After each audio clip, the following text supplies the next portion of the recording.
హల్లెలూయా. లూకా సువార్త 2వ అధ్యాయము 8వ వచనం నుంచి 14వ వచనాల వరకు మనము చూసినట్టయితే,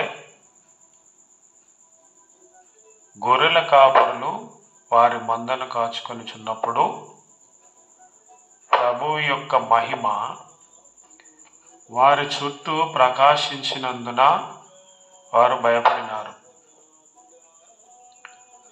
వెలుగు వచ్చినప్పుడు వారు భయపడి ఉంటున్నారు. వారు భయపడినప్పుడు దూత చెప్తున్న మాట ఏమిటంటే, భయపడకుడి, భయపడకుడి అని దూత వారికి చెబుతున్నట్టుగా వాక్యంలో చూస్తాం. మరెందుకు భయపడకుడి అని చెప్తున్నది ఈ దూత అంటే, మీరు ఒక సంతోషకరమైనటువంటి వార్తను, మహా సంతోషకరమైనటువంటి సువర్తమానమును మీరు వినబోచున్నారు. అది ప్రజలందరికీ మహా సంతోషకరమైన సువర్తమానము అని దూత తెలియజేస్తూ ఉన్నది. మరి ఆ వర్తమానం ఏమిటంటే, రక్షకుడు మీ కొరకు పుట్టి ఉన్నాడు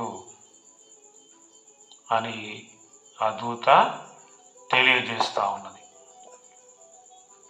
ఈ వాక్యం వింటున్న ప్రతి సహోదరి సహోదరులారా, మీరు కూడా ప్రభు యొక్క వెలుగు మీ మీద ప్రకాశించినప్పటికీ కూడా మీరు భయపడుతూ ఉన్నారు. అంటే దేవుని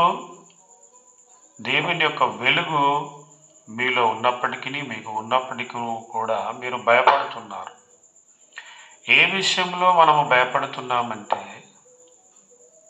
నీకు బాధలున్నాయా? ఆ బాధలలో నీవు కృంగిపోవచ్చున్నావా? నీవు కష్టములతో, నష్టములతో, ఇరుకులతో, ఇబ్బందులతో నేను జీవితంలో కృంగిపోయి ఉన్నాను, నేను ఇక ఏమీ చేయలేను అని నువ్వు భయపడుచున్నావేమో. దూత చెప్తున్న మాట ప్రకారము నీవు భయపడకుడి. ఆ యొక్క గొర్రెల కాపరకు ఏ విధంగా అయితే దూత చెబుతా ఉన్నదో, మరి కృంగి ఉన్నటువంటి మీకు కూడా అదే దూత మాదిరిగా భయపడకుడి అని వాక్యం చెప్తా ఉంది. ఎందుకు భయపడకుడి అని మరి వాక్యం నీకు బోధిస్తున్నది అంటే, నీవు ఒక సంతోషకరమైనటువంటి వార్తను వినబోచున్నావు. మహా సంతోషకరమైనటువంటి సువర్తమానమును వినబోచున్నావు. ఏమిటా సువర్తమానం అంటే, రక్షకుడు పుట్టి ఉన్నాడు. నీవు బాధలతో కృంగిపోతున్నావు, రక్షకుడు పుట్టి ఉన్నాడు. నీవు కష్టంలో ఉన్నావు, అయినప్పటికీ రక్షకుడు పుట్టి ఉన్నాడని ఆలోచన చేయి. నీవు జీవితంలో కృంగిపోయి ఉన్నావు, నేనేమి చేయలేకపోతున్నానని బాధపడుతున్నావు, నా జీవితము ఇదే అని నీవు ఆలోచన చేస్తూ కృంగిపోవచ్చున్నావు. నీ జీవితంలో అపజయాలే ఎదురైనవి, నేను విజయం సాధించలేకపోతున్నానని బాధపడుతున్నావేమో. రక్షకుడు పుట్టి ఉన్నాడు.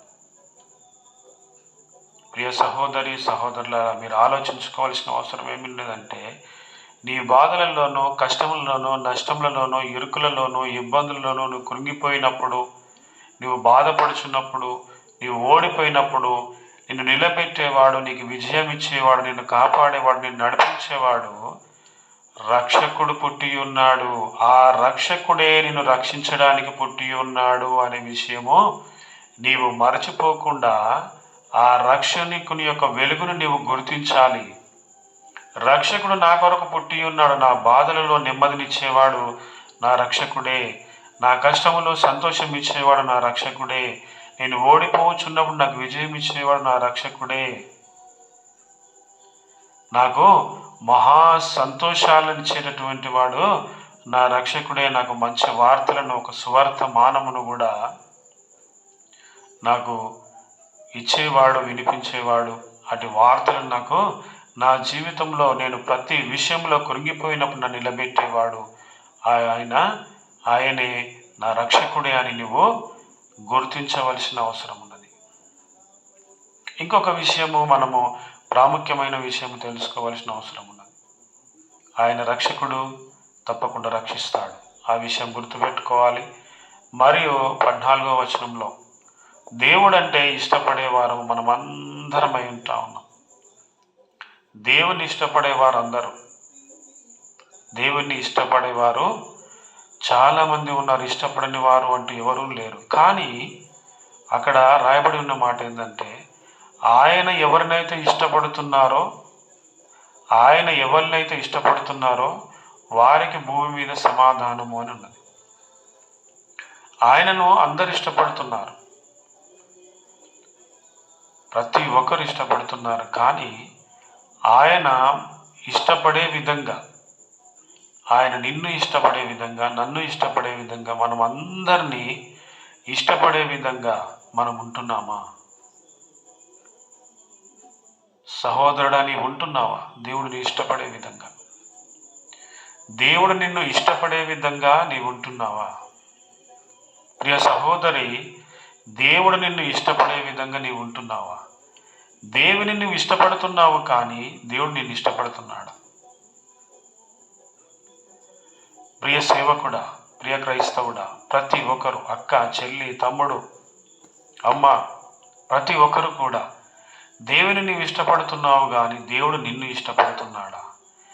దేవుడు నిన్ను ఇష్టపడే విధంగా నీవు ఉన్నప్పుడే భూమి మీద సమాధానము కలుగును. ఆ సమాధానముతో నీవున్నప్పుడే ఇది నిజమైన క్రిస్మస్ నీ జీవితంలో అని నీవు గుర్తుపెట్టుకోవాల్సిన అవసరం ఉన్నది.